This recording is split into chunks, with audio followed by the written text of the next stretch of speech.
daughter's bedroom. She said, "Mom, you have a giant daddy long leg spider on your forehead." It's a true story. As I saw it, I had two options. A, I could remain completely still and hope that my sense of calm would prevent the spider from crawling into my eye socket and laying eggs. Because that was the vibe that I was getting from the spider, was that was its plan. B, I could scream, drop an entire glass of water on the floor, frantically scratch at my head, fling the spider onto a wall, run, grab a piece of toilet paper, crush the spider, and flush it down the toilet. So, as you can gather, I chose option B. My daughter made fun of me for a long time afterwards, but to me, this was a perfectly reasonable response to having a giant spider on my head. My name is Kyra Evans. I'm a writer and a certified mindfulness instructor. And I primarily write and teach about how to heal a highly critical inner voice. I'm equipped to have these discussions because up until recently, I was the most self-critical person literally on the planet ever. I'm not alone in being self-critical though. 46% of women report having at least one self-critical thought before 9:30 a.m. every day. 60% of women report having days where that self-criticism just keeps going, just doesn't stop all day long. I just became so sick of myself that I dove into piles of research. I tried a bunch of stuff, and eventually I arrived at a process that actually worked. And since then, I've been working one-on-one and with groups to help my clients cultivate a healthier and happier inner monologue too.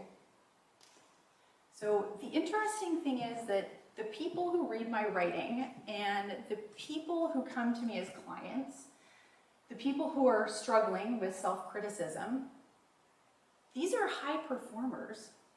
These are kind, open-hearted, self-aware people. They're CEOs, coaches, athletes, artists, entrepreneurs. This is the irony here. These are people who are achieving really amazing things, but they can't seem to escape the sense that they are never good enough. They can't integrate and digest their wins. Now, the brain performs a number of complex processes, but I can sum most of them up by saying that the brain's job is to notice and interpret environmental, physical, and emotional cues, and to make behavior maps that help us meet the needs that we've identified through the cues. So if we take it back to the example of the spider, the cue was my daughter telling me about the spider. The behavior map was the screaming and the flailing, and it helped to meet the need of getting the spider off of my head. In a healthy mental environment, the cues are interpreted accurately, and the response behavior meets the need. What I've seen is that in people who struggle with self-criticism, the first step, the noticing, is turned up way high and inward. So we're noticing way too much and mainly about all of the things that we do badly. So the brain is a neutral tool. It just works with whatever we give it. And so the next step, making behavior maps, is based entirely on the misinformation it's gathered in step one about how much we suck. So this leads to behavior like rumination, like obsessing over all of the dumb shit that you've said. Blame, finding something or someone external so that you don't need to take responsibility. Overtraining. There's always one more book that you need to read, one more certification that you need to achieve before you can feel like an expert. Does that sound familiar to anyone? Yeah. Once we start engaging in these behaviors, we just collect more evidence about how worthless we are, and the cycle continues. In my experience, it doesn't matter what you achieve externally. If this pattern is happening inside the mind, you will not be able to enjoy your success. I think it's important to take a look back at how we become so self-critical. So if we trace self-criticism back to its roots, it's often the result of growing up with a caregiver who was highly critical, emotionally volatile, or unpredictable.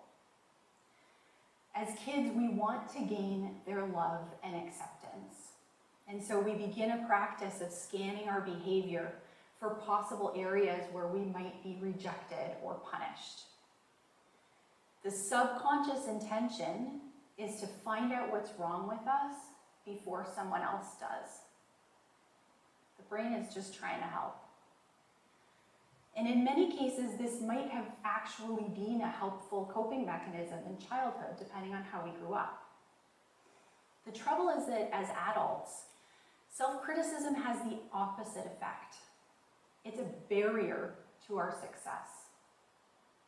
In undermining our confidence, it diminishes our motivation, and it makes us scared to act on the great ideas that we have. The good news is that this is all just habit. We can teach our brain to make new maps. That's called neuroplasticity. The brain has an incredible capacity to adapt and change its structure to help us learn new tricks. I trained as a mindfulness instructor because for me, mindfulness was the foundational tool that helped me teach my brain to make new maps. It does this by guiding us gently out of our head and into our body. It takes us from being consumed by our thoughts to having a little bit of healthy distance where we can be the observer of our thoughts. It takes our focus from being a spotlight shining directly on our shortcomings and pulls the view back to the actual big picture. So the next time you hear that voice in your head, the one that wants to tell you about everything that you've done wrong, just pause for a minute. Think about yourself as a little kid, the little you, the you who first learned that to keep yourself safe meant keeping a constant eye on all of your flaws. Notice that the little you is just trying to help. Just trying to keep you safe. See if you can muster some love for that voice now that you know who's talking. Because the thing is, when we extend compassion to ourselves, we don't lose our edge. On the contrary, we increase our adaptability, resilience, creativity, and confidence. Our instincts improve. We can tell the difference between a giant spider on our head and a little bit of a vulnerability hangover. In learning to see ourselves through a healthier lens, we can make new behavior maps that take us where we actually want to go. And when we get there, we have a much better chance at enjoying ourselves too. Thank you so much.